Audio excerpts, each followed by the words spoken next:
It looks like we've finally gotten some concrete information on Sony's next console. Mark Cerny, one of the lead figureheads behind the development of the PS4, has went on record with an excellent interview from Wired, where he spills the beans and officially confirms some things about Sony's next PlayStation that they are working on. So if you haven't been following it at all, we're going to break it down with 10 things we now know. Starting off with number 10, the first thing we know is we know what CPU it's going to have. It's going to have an 8-core AMD CPU using 7nm Zen 2 microarchitecture. To most people, that might sound like a bunch of words, and I totally feel you. Basically, it is based on AMD's 3rd-gen Ryzen chip. So at the very least, with the way consoles are designed and manufactured, as of right now, that is a pretty up-to-date CPU. That can be very, very good for console gaming, especially if you couple it with the graphics. Over at number 9, well, we kind of know what they're using. The graphics are a variant of Radeon's Navi family GPU. The most interesting takeaway from this, besides the fact that it is AMD Radeon, is that it officially supports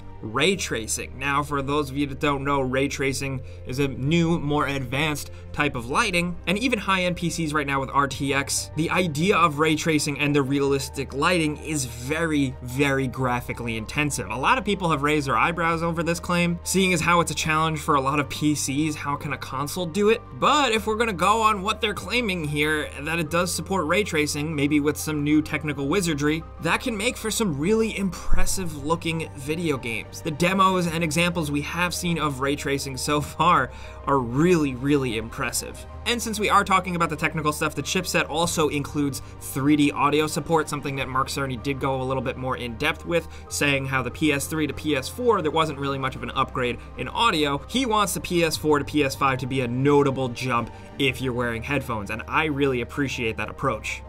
Moving over to number 8, since we are talking about chipsets, we do know that this upcoming PS5, or whatever it's called, will support 8K displays, which is absolutely insane. I'm already exhausted just thinking about it. I only got into 4K recently, but in terms of future-proofing, that is good. Now, we know that it's not necessarily going to produce 8K native resolution graphics, but the fact that it will scale up and support 8K, I think, is good for future-proofing if we really do get to the point of 8K displays being that mainstream. Otherwise, expect a lot more, 4K support and stuff like that, since that's where we're moving. The question is there enough power in this thing to give us full native 4K resolution gaming with a smooth frame rate? That is, of course, the eternal question. I really hope that's where things are going, but we're just gonna have to wait and see. Moving over to number 7, an exciting confirmation. Cerny did say that the PS5 will be backwards compatible with PS4 stuff. Considering the architecture is going to be similar, PlayStation 4 games will be able to work on the next PlayStation, and I think that's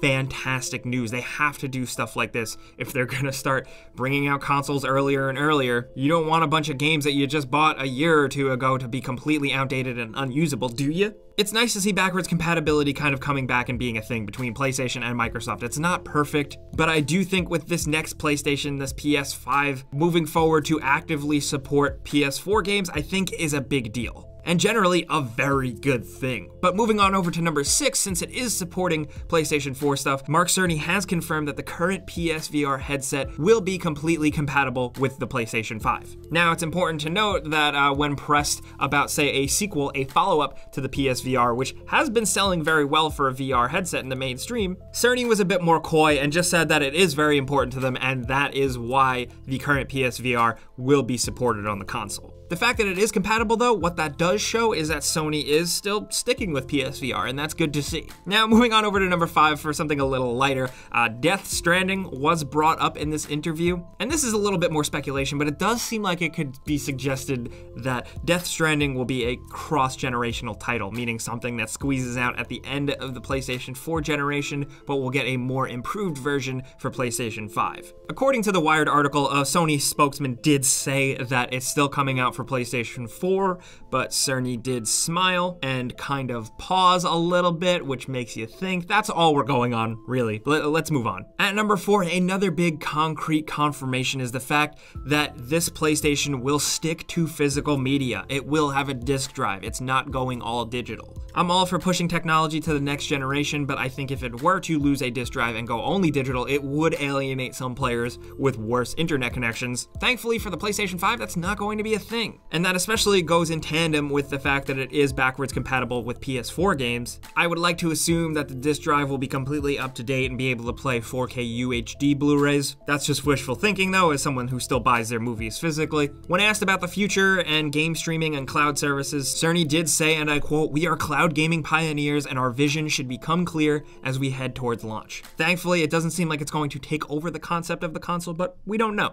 But down to number 3, something huge, and I think one of the more big game changer things for this console, and a lot of consoles moving forward in next generations, is the fact that it will have a solid state hard drive. An SSD, for those of you that don't know, is flash-based memory that is much faster than a traditional spinning hard drive disk, and it's all the rage in PC gaming right now. It's ultra fast, it's smaller, it's low profile, it's absolutely awesome, and people have been begging for this to be in consoles since its inception. And now, while we don't know exactly what type of SSD, what tech specs, what design, what manufacturer is going to be in it, Cerny did make it a big point of his presentation to show drastically improved load times. He actually demonstrated Spider-Man PS4's load times, when you're fast traveling on a regular PS4, and then he used it on a PlayStation 5 dev kit, and it cut the load times down to a fraction of a second. It went from 15 seconds to 0.8 seconds. Not only are load times improved, but it also just drastically changes how quickly game worlds can be loaded into your game. Honestly, for developers now knowing that they're going to be working base level with an SSD, they can do a lot, and I think that overall this could change and improve gaming a little bit. I think developers can work with this in a lot of interesting ways that we may not have even seen yet. Like I said earlier, we don't have any tech specs for it, but in the interview, Cerny did claim, and I quote, that it has a raw bandwidth higher than any SSD available for PCs right now.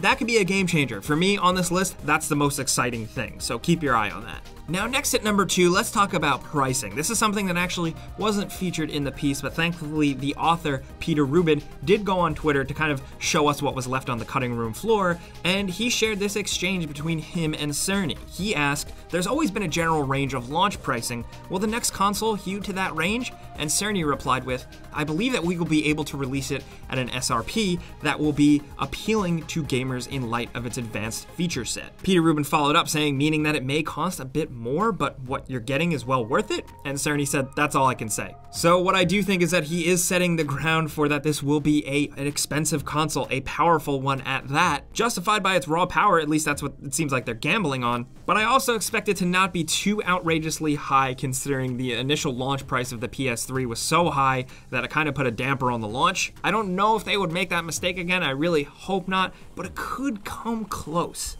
Now, finally, at number 1, one thing that Mark Cerny did confirm is that it's not coming in 2019. Now, things have been suggested before.